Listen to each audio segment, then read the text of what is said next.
O Evangelho segundo o Espiritismo. Allan Kardec. Capítulo 3. Instruções dos Espíritos. Mundos inferiores e mundos superiores. 8. A qualificação de mundos inferiores e de mundos superiores é antes relativa do que absoluta.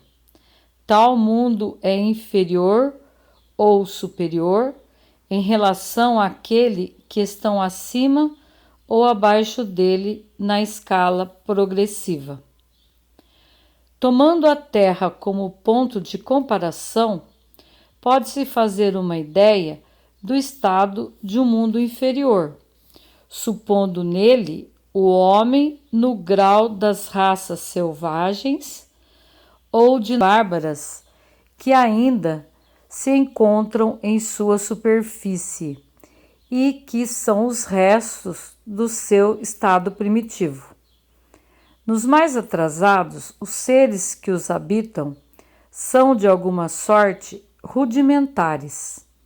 Eles têm a forma humana, mas sem nenhuma beleza. Seus instintos não são temperados por nenhum sentimento de delicadeza ou de benevolência, nem pelas noções do justo e do injusto. Só a força bruta faz a lei. Sem indústria, sem invenções, depende da vida na conquista da sua nutrição. Entretanto, Deus não abandona nenhuma de suas criaturas.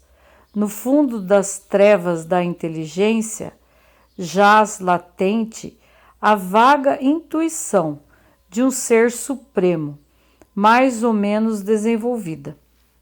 Esse instinto basta para torná-los superiores uns aos outros e preparar sua eclosão para uma vida mais completa, porque não são seres degradados, mas crianças que crescem.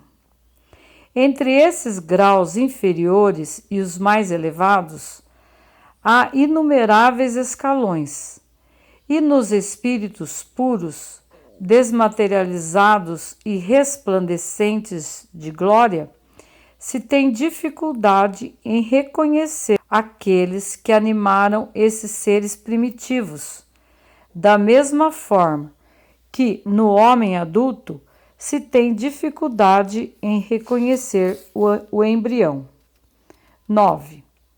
Nos mundos que atingiram um grau superior, as condições da vida moral e material são bem outras que as de sobre a terra. A forma do corpo é sempre, como toda parte, a forma humana, mas embelezada, aperfeiçoada e, sobretudo, purificada. O corpo nada tem de materialidade terrestre e não está, por conseguinte, sujeito nem às necessidades, nem às doenças, nem às deteriorações que engendram a predominância da matéria. Os sentidos mais delicados têm percepções que a grosseria dos órgãos sufoca neste mundo. A leveza específica dos corpos torna a locomoção rápida e fácil. Em lugar de se arrastar penosamente sobre o solo, ele desliza, por assim dizer, na superfície ou plana na atmosfera sem outro esforço. A maneira pela qual se representam os anjos, ou pela qual os antigos imaginavam os manes nos campos elíseos.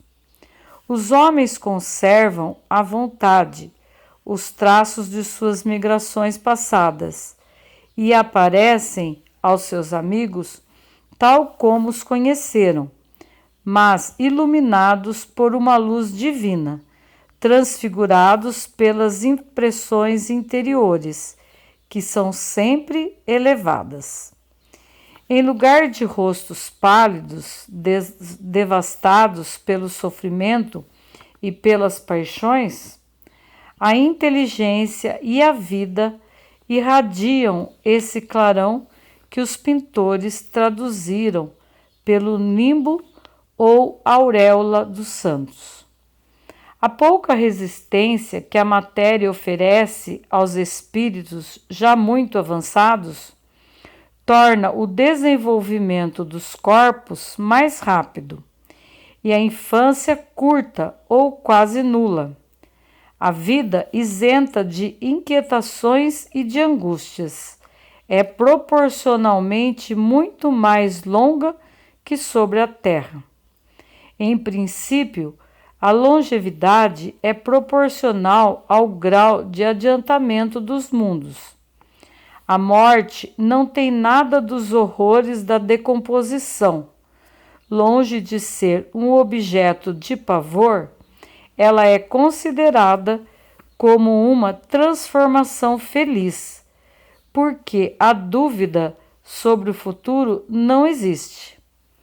Durante a vida, não estando a alma encerrada na matéria compacta, irradia e goza de uma lucidez que a coloca num estado quase permanente de emancipação e permite livre transmissão do pensamento.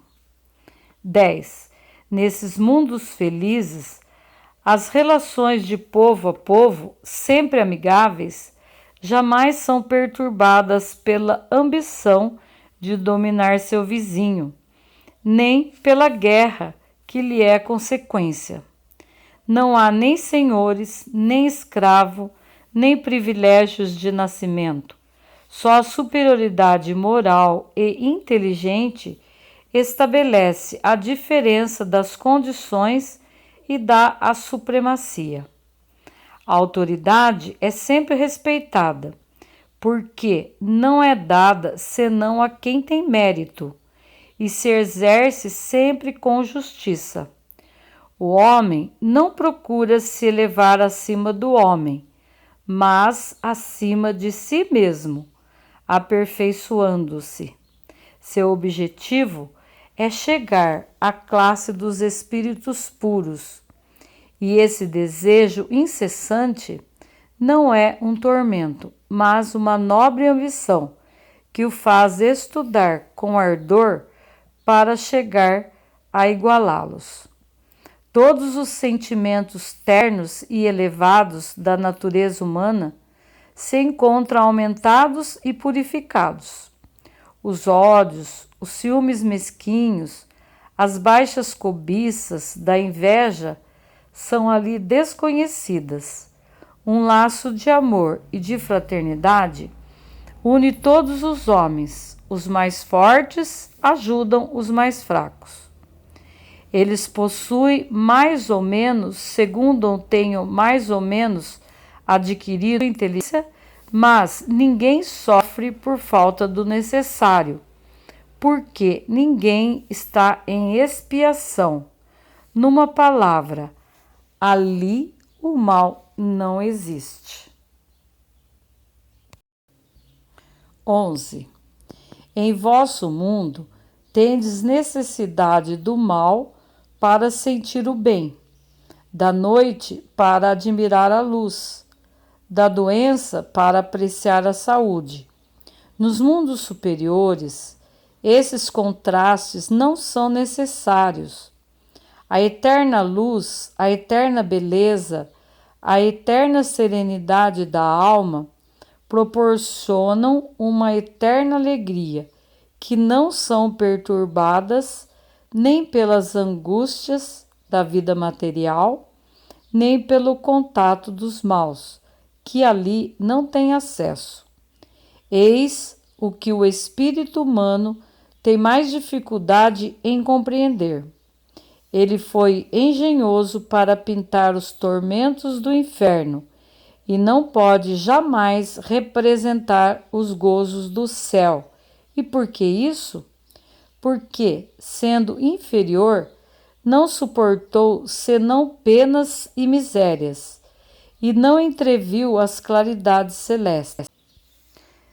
Não pode falar daquilo que não conhece, mas, à medida que se eleva e se depura, o horizonte se ilumina e ele compreende o bem que tem diante de si, como compreendeu o mal que ficou atrás de si.